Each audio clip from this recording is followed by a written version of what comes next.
Hello viewers, আসসালামু আলাইকুম। কেমন আছেন সবাই?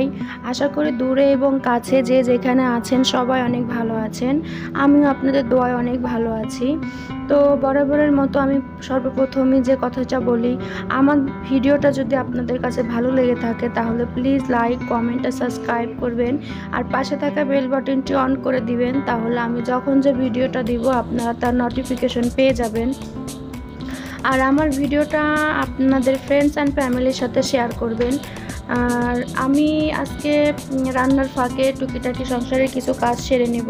প্রতিদিনের নিত্য কাহিনী একটা মেয়ে মানুষের জীবনে। সকাল থেকে ঘুম থেকে উঠেই রাতে ঘুমোতে না যাওয়া পর্যন্ত তাদের ননস্টপ কাজ চলতেই থাকে। তো আমি আজকে ট্যাংরা মাছটা রান্না করব মাটির নিচের এই আলু দিয়ে। এটা অনেক এলাকাতে অনেক রকম নাম বলে, আমাদের এলাকাতে মাটির নিচের আলুটাই বলে, এই জন্য আমরাও ছোটো থেকে ওটাই শিখে এসেছি। তো আমি এটা এখন ছোট ছোট করে কেটে নিব, যেহেতু ট্যাংরা মাছ তো বেশি বড় হয় না, মিডিয়াম সাইজের মাছ, তো আমি এখন এটা ছোট করেই নিয়েছি। আর এইখানে আমি গরম পানি করে নিয়েছি, আলুটা আমি হাফ সেদ্ধ করে নিব। আর হাফ সেদ্ধ করে গরম পানিতে ধুয়ে নিলে হবে কি, মাছের আলুর যে একটা পিছিল ভাব আছে সেটা থাকবে না। এই পর্যায়ে আমি একটু লবণ দিয়ে দিচ্ছি। তো আমি এটা এখন ভালো করে ছেঁকে নিব, পানিটা ছেঁকে আমি একটু হালকা করে ধুয়ে নিব। তো এটা দেখতে পাচ্ছেন আমি একটু ধুয়ে নিচ্ছি। এটা বেশি সেদ্ধ করা যাবে না, কারণ মশলার সাথেও তো আবার আমাদেরকে একটু সেদ্ধ করতে হবে। 60% সেদ্ধ করে নিলেই হবে। তো আমি এটা এখন কড়াইটা ধুয়ে নিচ্ছি। আর আমি এখানে জিরার গুঁড়াটা আজকে আমার শেষ হয়ে গিয়েছে, এই জন্য আমি জিরাটা ভেজে নিয়েছি হাম্বল দিস্তায়। আমি জিরাটা ভালো করে থেতে নিব। তো আমি তেলটা দিয়ে দিচ্ছি। তেলটা দিয়ে আমি তেলটা গরম হতে দিয়েছি। এই ফাঁকে আমি এখানে মরিচটা কেটে নিব। মরিচটা আমার ওই পর্যায়ে কাটার কথা মনে ছিল না, এই জন্য এখন কেটে নিচ্ছি। তো আমি এখন রসুন বাটাটা দিয়ে দিব। এখন লবণটা দিচ্ছি, তারপর রসুন বাটাটা দিব। তো দেখতে থাকুন, কাঁচা মরিচটাও আমি দিয়ে দিব। তো আপনারা দেখতে থাকুন, আমি রান্নাটা করছি। আর রান্না করার পর আমি আমার কিছু কাজ আছে সেইগুলো আমি সারবো। আসলে ঘুম থেকে উঠে কাজ করতে করতে আর কিছু করতে ভালো লাগে না। যদিও বা বুয়া আছে, সে তো তার মতো কাজ করে দিয়ে যায়। একটা বুয়া কতটুকু কাজই বা করে, ঘর মোছা, কাপড় চোপড় ধোয়া, এই তো তার কাজ। তা বাদেও কিন্তু সংসারে অনেক কাজ থাকে। আর আমার বাড়তি কাজগুলো হলো আমার ঘর পরিষ্কার করা। আমার মেয়েরা এত পরিমাণে নোংরা করে যা বলার বাহিরে। আমি একদিক থেকে রুম পরিষ্কার করে আসি, ওরা তার পিছন পিছন ময়লা করতে করতে আসে। এত পরিমাণ ময়লা করে আমি আর পেরে উঠি না। মাঝে মাঝে খুবই কষ্ট হয় আর খুবই বিরক্ত লাগে যে সত্যি কথা বলতে রুমগুলো ময়লা থাকলে আমার একটুও ভালো লাগে না। আর যখন আমি রুমগুলো পরিষ্কার করি আমার মনে হয় আমার গাটা পাতলা হয়ে আছে, কেন জানি না এরকম হয়। আমার সবার সাথে এমন হয় কিনা আমি জানি না। তো আমার মনে হয় যে আমার গাটা পাতলা হয়ে আছে। তো আমি এই পর্যায়ে আলুটা দিয়ে দিচ্ছি। মাছটা তো উঠিয়েই নিয়েছি, দেখতেই পেলেন। তো এই পর্যায়ে আমি আলুটা উঠিয়ে নিয়ে আমি এগুলো একটু পরিষ্কার করে রেখে দিব ঝুড়ির মধ্যে।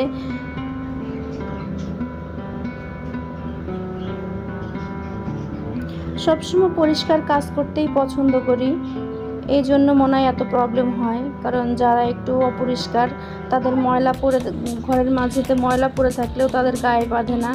তারা মনে করে যে থাক, এটা আমি যখন জিরাটা গুঁড়া করে নিয়েছি, তারা মনে করে যে থাক, ময়লা আছে থাক। আবার অনেকেই ভাবে যে ভাড়া বাসা এত পরিষ্কার করার কি আছে। যতই ভাড়া বাসা হোক, এটাতে তো আমি বসবাস করছি, তাই না? তো আমার দায়িত্ব আমার পরিষ্কার করে রাখা। একটা পরিষ্কার পরিচ্ছন্ন পরিবেশে যদি একটা বাচ্চা বেড়ে ওঠে, তাহলে তার পরিবেশটাও অন্যরকম হয়। যদিও এখন ছোট, একটু নোংরা করবেই। তো আমি এই ফাঁকে ভাতের চাউলটাও ধুয়ে দিচ্ছি। এটা আমি দুপুরে রান্না করছি। আমি বরাবরই 12:30টার দিকে রান্না করতে যাই। রান্না করে আমি 12টার মধ্যে রান্না করতে যাই। তো 12টা থেকে 1:20 পর্যন্ত আমি 1টা পর্যন্ত তো রান্না করি আর কাজ সারি। এরই মধ্যে আমার সব কাজ আমি সেরে নিই। তো 1:30টার দিকে আবার মেয়েকে স্কুলে আনতে যেতে হয়। এই পর্যায়ে আমি পানিটা গরম করতে দিয়েছি তরকারির মধ্যে দেওয়ার জন্য। তো আমি বরাবরই গরম পানি ইউজ করি তরকারির মধ্যে। তো দেখতেই পাচ্ছেন আমি তরকারিতে গরম পানিটাই দিচ্ছি। আমি সবসময় গরম পানিটাই দেই, কারণ গরম পানি দিলে তরকারির স্বাদটা ভালো থাকে। তো আমি এটা এখন নেড়ে চেড়ে একটু ঢাকনিতে ঢেকে রেখে দিছি। আর এখানে আমি ভাতের চাউলটা উতলাই গেছে, সেটা একটু জালটা কমিয়ে দিলাম। এই পর্যায়ে আমি মাছটা দিয়ে দিব। যেহেতু আমি মাছটা কষানোর সময় বেশি কষাইনি, হালকা কষিয়েছি, কারণ ওইভাবে কষাইতে গেলে মাছটা ভেঙে যেত। এজন্য আমি এই বেশি পানি থাকা অবস্থাতেই মাছটা দিয়ে দিব। মাছটা দিয়ে আমি এখন ঢাকনিতে ঢেকে দিব আর আমার রুম পরিষ্কার করতে চলে যাব আমি এখন। তার আগে আমি আপনাদের রুমটা একটু অগোছালো অবস্থায় দেখাই। ঘুম থেকে উঠে কিন্তু আমি পরিষ্কার করেই রান্নাঘরে গিয়েছি। তো তারপরেও দেখুন এখন বাজে 12:30। দেখুন আমার রান্নাঘর, আমার রুমের কি অবস্থা করেছে। ল্যাম্পশেড দিয়ে শুধু পটটাই তার পটের জায়গাতে আছে, কারণ পট দেখে সে প্রচুর ঘেন্না পায়। একটু পটি করা ছাড়া সে পটের কাছেই যায় না।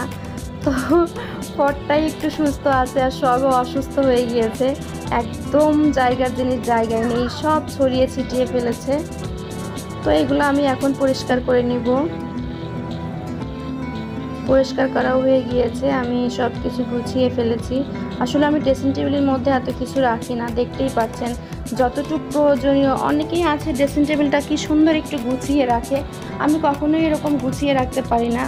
আমার ড্রেসিং টেবিলটা হয়তো দেখতে পেরেছেন যে পাশের যে পাশের যে কাজটা ওটা কিন্তু খালি, ওটার কোনো কাজ নেই। এটা আমার বড় মেয়ে হুম করে মানে একাই, বুঝতে পারলাম না ওইখানে যদি কোনো বাচ্চা থাকতো কি অবস্থা যে হতো। একদম একাই ঝুঁক করে পড়ে গিয়ে কাজটা একদম ছন্ন বিচ্ছিন্ন হয়ে গেল।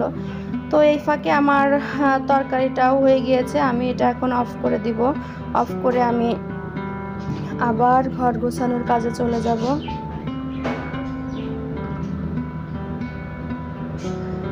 তো আমার ভাতটাও হয়ে গিয়েছে, আমি মার গালতে দিয়েছি। তো আমি এখন রুম ঝাড়ু দিতে চলে যাব। ব্যাগগুলো সেদিন শপিং করে এসেছিলাম, সেই ব্যাগগুলো আমি সরিয়ে রেখেছি। ও আবার টেনে টুনে বের করে আবার ময়লা করেছে।